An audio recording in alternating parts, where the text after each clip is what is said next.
미국 상무부의 조사를 받고 있는 TSMC 4%대 급락했습니다.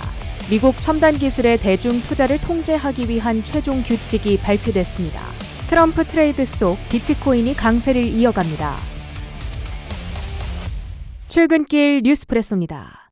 미국 대선을 일주일 앞두고 국채금리와 달러화는 강세를 지속했습니다. 다만 중동 정세가 숨고르기 양상을 보이고 국제 유가가 급락하자 위험자산 선호 심리가 되살아났는데요. 3대 지수 일제히 상승한 가운데 중소형주 중심의 러셀 2000 지수가 1.6% 상승으로 가장 강했습니다. 간밤 국제 유가는 급락했습니다. WTI와 브렌트유 모두 5%대 떨어지며 약 2년 만에 최대의 일일 하락률을 보였는데요. 이스라엘의 이란 공습이 석유 시설을 피해가고 지정학적 긴장이 어느 정도 완화된 영향입니다. 보통 유가가 급락하면 인플레 부담이 완화되며 금리도 내려가는 것이 일반적인데요. 오늘은 유가의 이 같은 진정세에도 불구하고 국채금리는 오름세를 지속했습니다. 지금은 다른 재료보다도 트럼프의 재선 가능성이 시장을 움직이고 있음을 알 수 있는 대목이죠. 간밤 시장에서도 트럼프 트레이드가 두드러졌는데요. 트럼프의 소셜 미디어 기업 트럼프 미디어의 주가는 21.6% 급등했는가 하면 트럼프 미디어의 제휴업체 럼블의 주가도 14.1% 올랐습니다. 또 대표적인 정책 수혜 자산 비트코인의 가격은 3% 가까운 오름세를 이어가는데요. 세계 최대 비트코인 보유사인 마이크로스트래티지의 주가는 9% 뛰어 올랐습니다. 미국 재무부가 우려국 간의 미국 첨단 기술 투자를 제한하기 위한 행정명령의 최종 규칙을 발표했습니다. 반도체와 양자 컴퓨팅, AI 등 최첨단 기술과 관련한 미국 자본의 중국 투자를 통제하는 건데요. 사실상 중국 첨단 기술에 대한 미국 투자를 전면적으로 통제하는 조치입니다. 그렇게 되면 해당 분야에 종사하고 있는 미국의 기술 기업들은 반사 이익을 얻을 수 있을 텐데요. 중국으로 빠질 뻔한 자금과 투자가 미국 기업들로 유입될 수 있기 때문이죠. 최근 양자 컴퓨팅 관련주들의 주가가 폭등세를 이어간 이유인데요. 최종 규칙이 발표되기 전 정규장에서 아이온큐와 리게티 컴퓨팅, 퀀텀 컴퓨팅의 주가가 각각 5%, 23%, 17.4% 급등했습니다.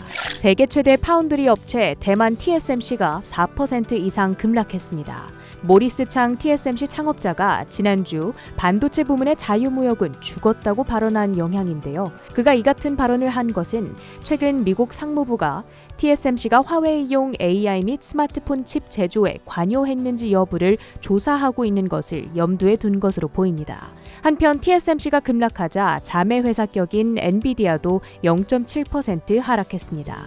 포드가 실적 발표 후 시간외 거래에서 급락합니다. 매출과 이익은 양호했으나 연간 이익 가이던스를 100억 달러로 제시한 점이 발목을 잡는데요. 이전에 제시한 가이던스 밴드의 하단에 해당합니다. 애플이 AI 시스템, 애플 인텔리전스가 포함된 iOS 18.1 운영체제를 배포했습니다. 사용자들은 소프트웨어 업데이트를 통해 애플 인텔리전스의 일부 AI 기능들을 먼저 만나볼 수 있는데요. 여기에는 통화 녹음 및 요약 기능도 포함되어 있다고 하죠. 이로써 아이폰 유저들의 최대 불편사항 한 가지도 해결된 듯합니다. AI발 전력 수요 급증에 최대 수혜주로 부상한 원전 관련주, 간밤에도 추가 동반 강세를 보였습니다. 오클로가 28%, 뉴스케일 파워가 19.5%, 대형주인 비스트라는 3% 올랐습니다. 출근길 뉴스프레소 헤드라인입니다. 테슬라가 지난주 예상을 웃도는 실적과 대폭적인 판매 전망을 발표한 직후 월가 분석가들의 반응은 엇갈리고 있습니다.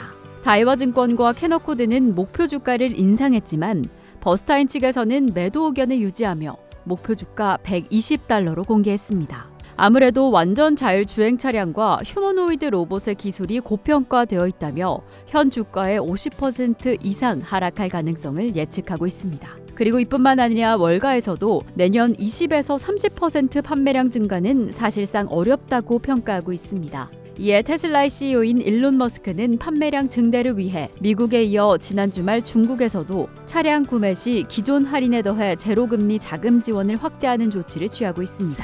유럽 최대 자동차 업체인 폭스바겐이 독일 내 공장을 최소 3곳 폐쇄하고 전체 직원 임금을 10% 삭감하는 방안을 추진하겠다고 밝혔습니다. 폐쇄 대상 공장 외에도 다른 사업장들이 생산량을 축소하고 일부 부서는 해외로 이전하거나 외주로 전환할 계획이라고 전했습니다. 이번 공장 폐쇄에 따른 인력 감축 규모는 최대 3만 명에 이를 것으로 예상됩니다.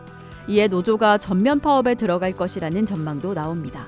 지금 에너지, 원자재, 노동 비용은 증가하고 있는데 자동차 판매로 충분한 매출을 거두지 못하고 있는 상황. 그리고 폭스바겐은 내연기관 자동차에 대한 의존도가 상당히 높은데 유럽연합에서 내연차 판매를 전면 금지하겠다라는 소식도 있고 중국 경제의 부진이 악영향을 끼치고 있습니다. 그리고 전기차 시장 전환이 핵심인데 폭스바겐의 전기차 모델의 생산 차질, 리콜 문제까지도 폭스바겐의 발목을 잡고 있습니다. 이어서 상품 시장입니다. 지난 금요일 이스라엘이 이란을 보복 대응하겠다라는 소식에 상승했던 국제유가. 이제는 중동 지역의 갈등 우려 완화 소식에 6%대 하락세를 보였습니다. 브렌트 역시나 6% 넘는 낙폭을 보였고요. 하지만 비트코인은 연일 사상 최고치를 기록합니다. 트럼프 트레이드에 4개월 만에 최고치를 경신하며 6만 9천 달러 돌파했습니다.